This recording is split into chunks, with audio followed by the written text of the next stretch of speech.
Hablemos del libro de las Crónicas. A ver, seamos honestos. Es uno de esos libros de la Biblia hebrea que mucha gente simplemente se salta. La idea general es que es una repetición y hasta un poco aburrida de historias que ya leímos en los libros de Samuel y de los Reyes. De hecho, esta crítica que viene en pantalla lo resume perfecto. Y no es una opinión nueva, para nada. Captura la razón por la que, históricamente, muchos lectores prefieren pasar de largo. Pero bueno, hoy vamos a ver que esa idea no cuenta toda la historia. ¿Qué tal si paramos un momento y pensamos esto? ¿Y si todos esos cambios, esas cosas que faltan y esas otras que se añaden, no son errores de un mal copista? ¿Y si son en realidad decisiones superintencionadas, cargadas de significado? Piénsenlo, podríamos estar frente a una de las reescrituras más brillantes de la antigüedad. Muy bien, esta es nuestra hoja de ruta. Primero, vamos a retar esa idea de que es una repetición aburrida. Luego, vamos a conocer al autor, al cronista. Analizaremos su increíble remix teológico. Descubriremos por qué parece esconder el Éxodo y por qué pinta a un David casi perfecto. Y cerraremos con lo más importante. ¿Por qué esta reescritura es tan relevante? Empecemos por el principio.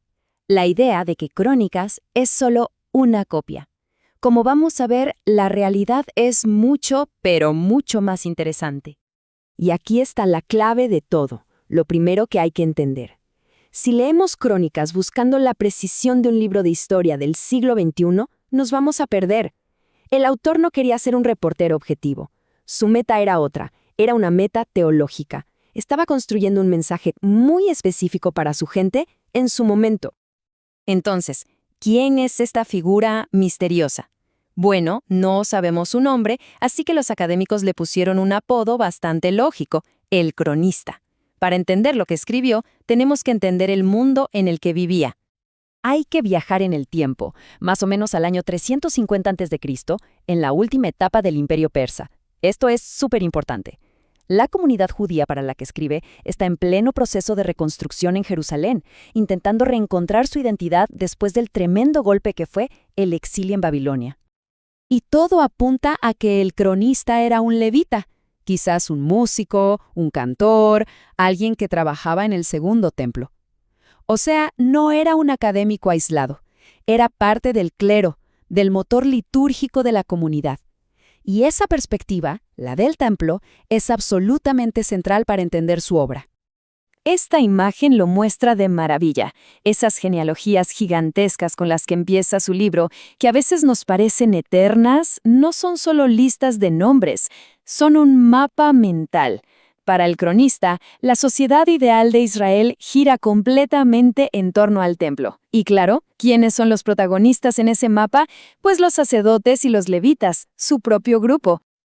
Y ahora sí, vamos a la parte más fascinante, cómo el cronista toma las historias que ya existían y, literalmente, las remezcla para crear algo nuevo. No está copiando, está reinterpretando con un propósito muy claro.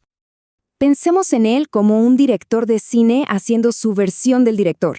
Tiene el material original, que son los libros de Samuel y de los Reyes, pero él decide qué escenas se quedan, cuáles se van, dónde añade un nuevo diálogo y, sobre todo, cambia el enfoque para contar una historia con un mensaje muy particular para la gente de su época. Y sus metas eran clarísimas. Quería unir a un pueblo que venía de una experiencia traumática. Quería que la identidad de todos girara en torno al Templo de Jerusalén. Quería presentar la dinastía del rey David como el modelo perfecto de gobierno. En pocas palabras, les estaba dando un plan, un modelo a seguir, una luz de esperanza para su presente. Bien, aquí es donde la edición del cronista se pone verdaderamente radical. Una de sus decisiones editoriales más impactantes es cómo le baja el volumen e incluso parece esconder la historia más importante de todas, el Éxodo. Miren este ejemplo. Es que no puede ser más claro. El libro de los Reyes fecha la construcción del templo usando como punto de partida la salida de Egipto, el evento fundacional. Ahora, fíjense qué hace el cronista. ¡Pum! Elimina por completo la referencia al Éxodo. ¿Y en su lugar qué pone? Conecta el templo con el monte Moria, el lugar de Abraham, y con el rey David. Cambia el ancla de la historia por completo. Y no es un caso aislado. Aquí va otro. igual de revelador. En Reyes, la alianza que está en el arca se conecta directamente con el Éxodo. De nuevo, el cronista borra esa conexión. Ahora es simplemente la alianza con los israelitas. Al quitarle esa fecha específica, la hace parecer más atemporal, más universal. Y esto, claro, nos lleva a la pregunta del millón. ¿Por qué un autor judío le restaría importancia a la historia de la liberación de Egipto, la mismísima fundación de su pueblo? ¿Qué estaba buscando con esta jugada tan arriesgada? La respuesta es una genialidad teológica. El cronista está escribiendo para una comunidad en la que hay mucha gente que nunca se fue al exilio, que se quedó en la tierra.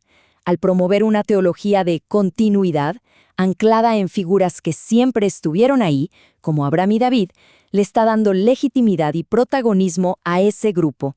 Su mensaje es: nuestra identidad no viene de irnos y volver, sino de nuestra presencia constante en esta tierra, con el templo como nuestro corazón. El cronista no solo edita eventos, también edita a las personas. Convierte a los personajes históricos en lecciones vivientes. Usa lo que los expertos llaman modelos y contramodelos, y no hay mejores ejemplos que los reyes Saúl y David. Comencemos con el contramodelo, el ejemplo de lo que no se debe hacer. El rey Saúl. En Crónicas, su historia se cuenta de forma muy breve, casi como una advertencia. El libro de Samuel nos cuenta la muerte trágica de Saúl en el campo de batalla, pero al cronista eso no le basta. Él necesita que la lección teológica quede grabada a fuego. Por eso, añade su propio veredicto, el que leemos aquí. La caída de Saúl no fue un fracaso militar, fue un fracaso espiritual. La lección: la infidelidad a Dios lleva a la ruina total. Y luego, en el otro extremo, tenemos al modelo perfecto, al héroe de la historia, el rey David. Si la vida de Saúl es una advertencia, la de David es el manual de instrucciones para construir la nación ideal. Lo que el cronista hace con la figura de David es de verdad impresionante. Borra sistemáticamente sus peores facetas. Su adulterio con Betsabé y el asesinato de su esposo no existe. La terrible guerra civil que lo enfrentó a su propio hijo, Absalón, tampoco pasó. En la versión de Crónicas, el reinado de David es una era dorada, un tiempo de unidad absoluta donde todo Israel lo apoya. Es una imagen utópica, diseñada para inspirar a su propia gente. Muy bien, hemos visto cómo el cronista edita, porque lo hace, a quien idealiza, pero, al final, ¿por qué debería importarnos hoy en día que un autor de hace más de 2000 años reescribiera su historia? Porque Crónicas es muchísimo más que un viejo texto religioso o histórico. Es una lección increíble sobre el poder de contar historias. Nos enseña cómo las sociedades, especialmente en momentos de crisis, miran a su pasado, lo reinterpretan y lo cuentan de nuevo para poder definir quiénes son en el presente, y sobre todo, para imaginar un camino hacia el futuro. Y esto nos lleva, inevitablemente, a una última reflexión. El cronista remezcló su pasado para hablarle a su presente. Y eso es algo que nosotros, como individuos y como sociedades, hacemos constantemente. Así que la pregunta queda en el aire. ¿Qué historias de nuestro propio pasado estamos recontando hoy?